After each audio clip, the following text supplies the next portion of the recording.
Arden Basayomoy, a member of the VPP, has introduced a resolution concerning the Land Transfer Act, suggesting the need to prohibit tribes from outside Meghalaya from purchasing land within the state. In response, Chief Minister Conrad Sangma clarified that there is no inherent violation of the Land Transfer Act.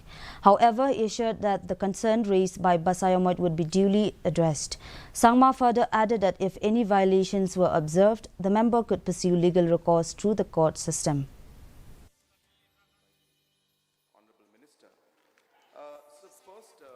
I just want to stress on the fact that...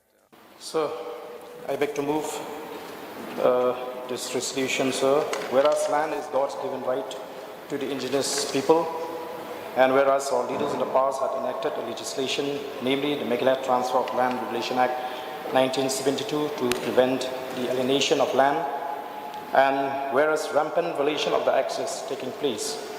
Therefore, this House do now resolve to stop this gross violation of the Meghalaya Transfer of Land Regulation Act 1972. Motion moved. Now you may initiate discussion. Thank you. That there's no question of any violation of the Act, but as I said, the suggestions made by the Honourable Member concerns have definitely been noted. We are also obviously all concerned about issues when it comes to the rights of the tribals of our state. The 3-day event of the North